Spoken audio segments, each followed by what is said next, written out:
bem com vocês? Meus alunos aqui do 6º ano, e hoje estamos aqui novamente juntos para mais uma aula de filosofia.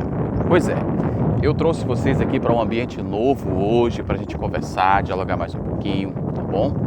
Como eu estou com o solzinho aqui meio forte, eu vou colocar meu óculos para a gente falar um pouquinho mais assim agradável nesse ambiente, tá certo? Então vamos lá. Nós estamos já, olha como é que está passando rápido o nosso tempo, tá bom? Nós estamos acompanhando aqui, o nosso livro é esse aqui, tá vendo? E aí eu estou acompanhando aqui todas as matérias com vocês desse conteúdo. A nossa primeira aula foi uma atividade introdutória sobre os princípios básicos da filosofia, você lembra? A nossa segunda aula foi sobre pensando por si mesmo. A nossa terceira foi quando pensamos, somos capazes de compreender. E depois nós falamos sobre o homem, uma máquina que pensa. Falamos sobre a filosofia, fazer perguntas em busca do bem. E na última aula nós falamos que a filosofia nasceu do espanto. E hoje nós vamos falar sobre quem será esse filósofo.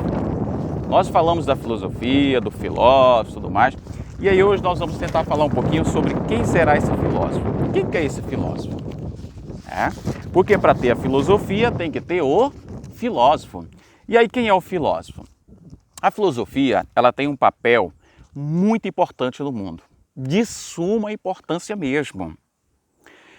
Mas ela surgiu devido aos primeiros filósofos. Aqueles homens que procuraram olhar o mundo, pensar de maneira diferente. Eles desenvolveram a física, a química, a matemática, a biologia, a história, a geografia.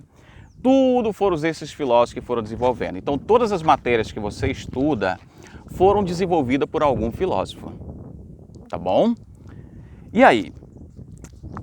Esses conhecimentos que eles produziram foram transformando a história da humanidade, transformando a nossa vida e, claro, para melhor.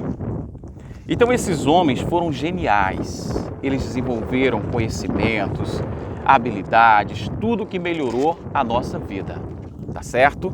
E aí, quem eram esses homens? Esses homens eram chamados de filósofos. A maioria deles foram incompreendidos, foram perseguidos, muitos deles tiveram seu conhecimento abafado. Sabe por quê? Porque a verdade às vezes incomoda. A verdade às vezes incomoda, sim.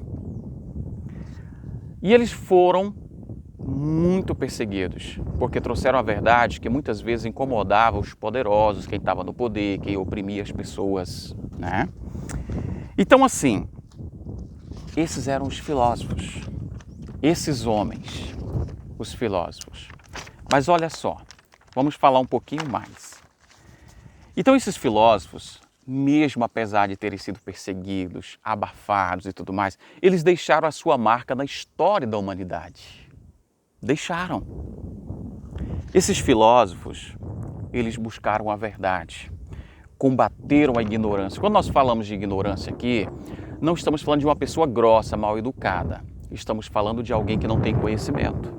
Porque tem muita gente que se aproveita das pessoas por elas não terem conhecimento, tá? Isso acontece.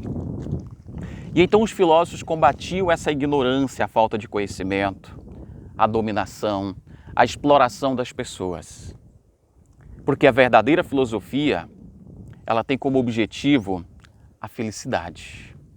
Porque quando nós conhecemos a verdade, desenvolvemos o espírito crítico, a gente busca essa felicidade. Mas existem pessoas que se contentam com as aparências, com uma mera aparente felicidade, tá? Mas o filósofo não. O filósofo, ele busca o melhor das suas capacidades. Porque a filosofia, ela é um importante instrumento de libertação do homem. Porque a libertação, ela começa na mente, quando a gente começa a pensar. Ela possibilita buscar a verdade por meio de explicações argumentativas, questionando as histórias, os mitos e trazendo um conhecimento racional. Porque o filósofo, na verdade, ele se parece muito com uma criança. Como assim com uma criança? É, com uma criança.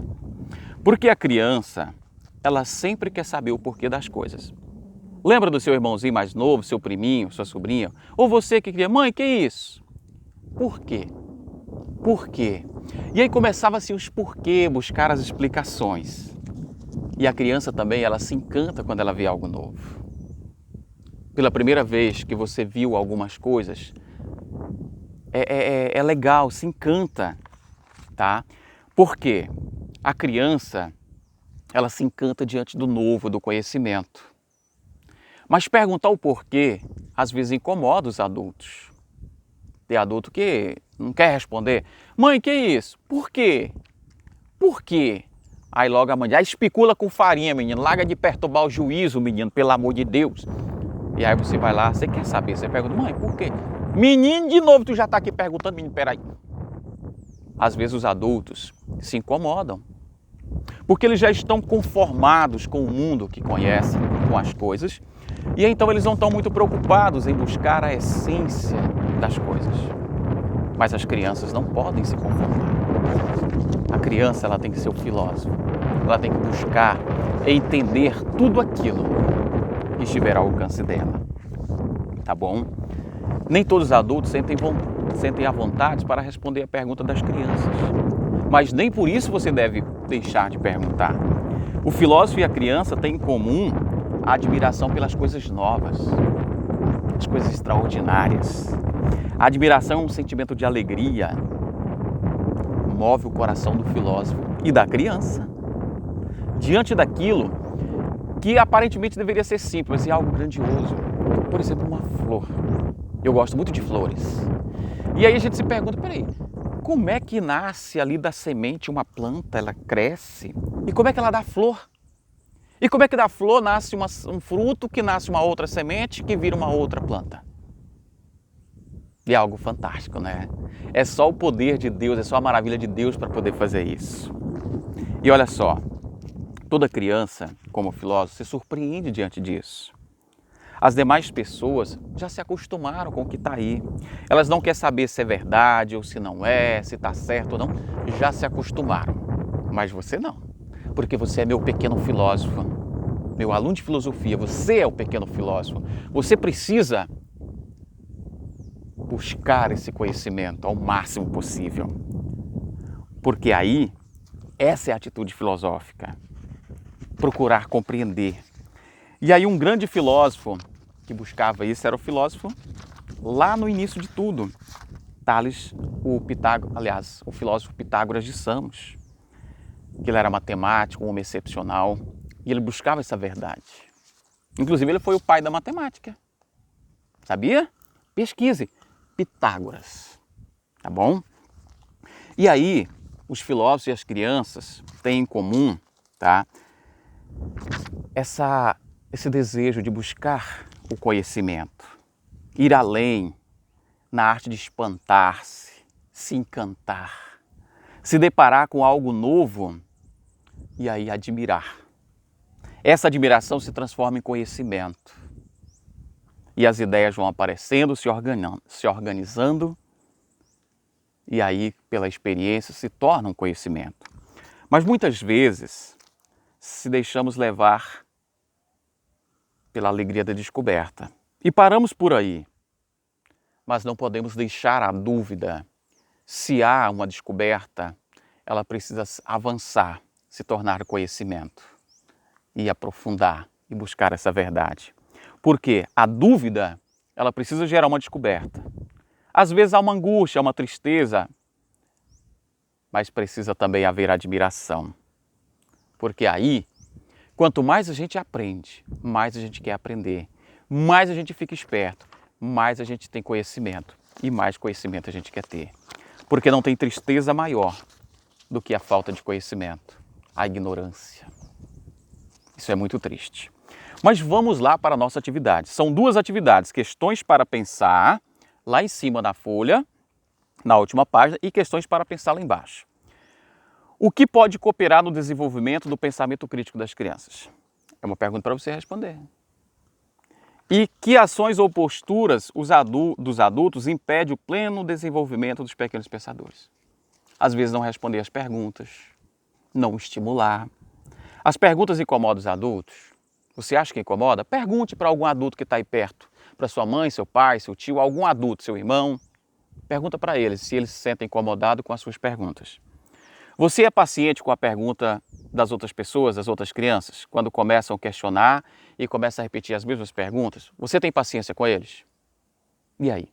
Por quê? Questionar em sala de aula é fácil? Quando você está na sala de aula, você fazer uma pergunta, é fácil isso? Por quê? O que nos motiva a rir das perguntas dos outros? Você já riu da pergunta de algum colega? Por quê? Conte pra gente, escreva no seu caderno. Como você se sente quando alguém ri das suas perguntas? E aí? Você acha bom? Por quê? O que dificulta você fazer uma pergunta? Você tem facilidade de fazer pergunta? Não? Ou sim? Por quê? Porque alguns colegas não fazem perguntas. E aí? Por quê? Quais as consequências